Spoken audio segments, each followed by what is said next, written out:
Hey everybody, Joe Bianchino here, back alongside Andrew Williams, A-Dubs as he's called on the street, back for a Week 2 NFL prediction, a look at the Jets, Bills, and Giants game, same as we did last week. We'll run through what to watch for, keys to victory, and a prediction for each game, starting with the Jets, fresh off that Week 1 win against the Oakland Raiders, at home, but traveling now to the Green Bay Packers. Tough, since they're coming off a 20-point loss to the Seahawks. Totally different animal. Yeah, absolutely. It's totally a different game. And if we look at what to watch for here, I think you have to look at the Packers trying to go downfield. The Raiders last week started Derek Carr, a rookie quarterback. Yeah. They did not try and go downfield. They tried to protect him and just ease him into NFL action. Safe. It's a smart thing to do. They played safe. Absolutely. It is absolutely smart. Smart thing to do if you're the Raiders. Problem is, the Jets' weakness right now, with their cornerback situation, with so many injuries, with Dimitri Patterson going AWOL early in the season, the weakness of that defense is the corner situation. They have a safety in Antonio Allen trying to play corner for the first time in his life. You got to watch, because Aaron Rodgers isn't Derek Carr, and the Packers aren't the Raiders. They're going down the field. They're going to test that absolutely. weakness. And my biggest thing, though, is all offseason we've heard about Geno Smith becoming a more mature, different quarterback. He's more ready. He's more confident. This week, we need to see that. He didn't have a great game last week. Bad interception. He said he learned from that quick. Rex Ryan praised him. He came back. It won't happen again, he said. That needs to not happen. If their only chance is for him to be the guy that just gets them through, manage the game. Right. If he can manage the game, they have a chance in this game. So you're watching for Geno Smith? I'm watching for Geno Smith. He just needs to be that guy. I think moving to a little bit of a key to victory for the Jets, you got to get after the quarterback. You have to get after the quarterback. The front seven of that Jet defense pretty much won the game last week against the Raiders. Only gave up 25 yards rushing and got Derek Carr on the ground twice. They're going to need to sack Aaron Rodgers more than twice. They're going to go downfield, as we just said. And with Randall Cobb and Jordy Nelson, they're going to be successful. All right, the Jets cornerbacks, the safety situation, it's the weakness. Aaron Rodgers is good enough to exploit it. You have to get him on the ground before he releases the ball, or he's going to have a field day. My thing is, we know that defense front seven is their default. It's the best thing about their team. Yep. They will be there every single game. They will be the most consistent thing on the Jets team. The Jets need running consistency this week. Chris Ivory, CJ2K, because that defense, like you said, they're going to be going downfield. Their cornerbacks are going to be gassed. They need the running backs to keep that defense off the field. And like I said, if you want Geno to manage the game, it's all about the rushing. Keep Chris Ivory, 20 carries. Chris Johnson, 20 carries. Let him go. 40 rushers. I'm with it. That's how it worked for him last week. I mean, Ivory broke off that 70-yard run. Chris Johnson had a good day also. I don't see it. I think you're taking a huge step up in class, going from the Oakland Raiders starting a rookie quarterback Week 1 to the Green Bay Packers and Aaron Rodgers, who, to put it bluntly, are pissed. All right, they lost. They were embarrassed. They were embarrassed. They lost the opening week by 20 points. They're going to come out trying to make a statement at home, and I think they make it 31-21 Green Bay.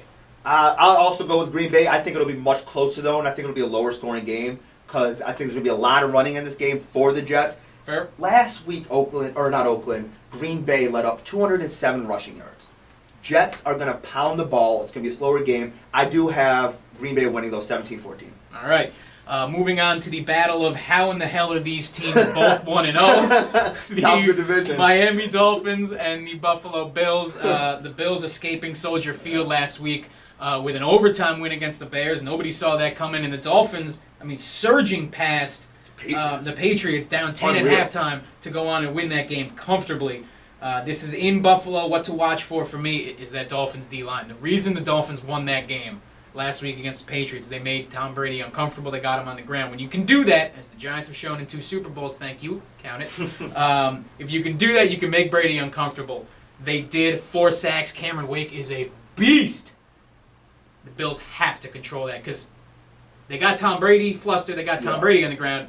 E.J. Manuel ain't Tom Brady. He's not. And my biggest thing to watch for is the Miami Dolphins wide receivers. Mike Wallace went off last week on Darrelle Revis. They said he didn't cover him the whole time. On Darrelle Revis? Darrelle Revis, exactly. Right. And the Bills are without Stephon Gilmore right now, still injured. They have their 3rd-string cornerback going to be covering him all game. So I think Mike Wallace is going to go off on him. And those two looked good last week against the Patriots. And I think if you're the Bills, you got to protect from that a little bit. You have to run the ball. You have to run the ball. That's the key to victory. You ran for 193 yards last week with Fred Jackson and C.J. Spiller. That has to be the way you approach this game again. Pound the ball, pound the ball, pound the ball. Take pressure off E.J. Manuel. It worked last week. You didn't ask him to do a lot.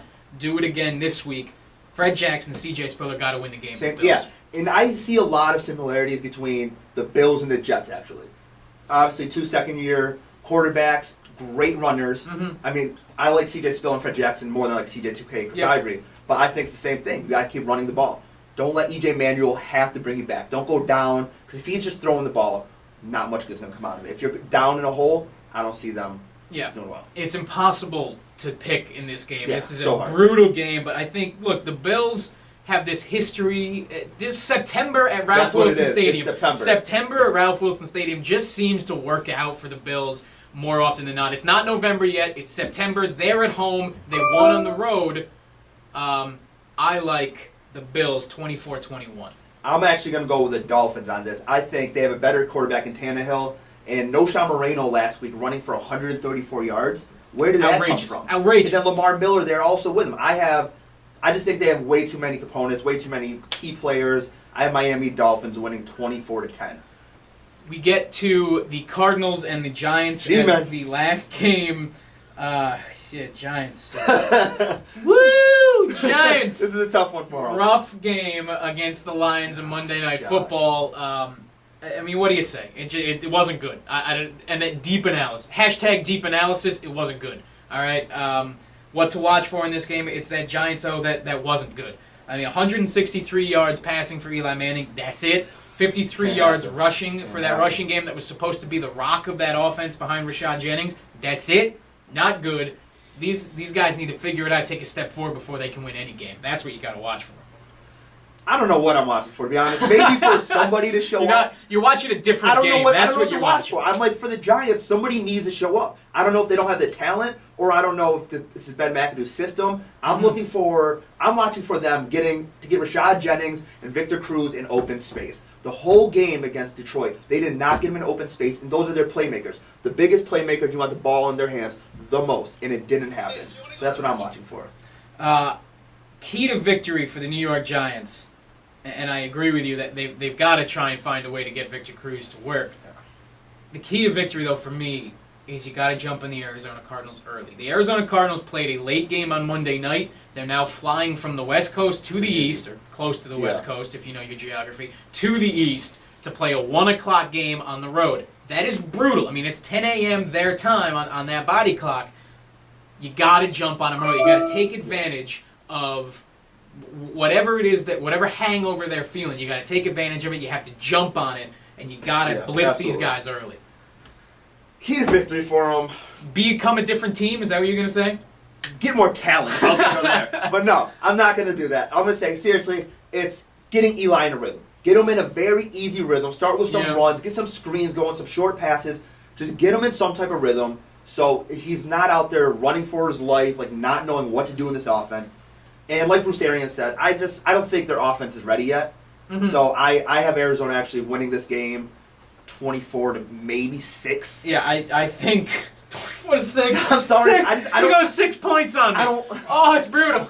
I'm not going much better, though. And I'm taking the Cards because the Giants' offense has to show me that they can do something before I actually pick them. Yeah. And I think the Giants' defense had a couple mental lapses last week. They had some very short fields. They were playing a potent offense. They lost the time of possession battle 36-24. They had a lot working against them last week. They will step up and play a much better game this week against an offense that isn't as good.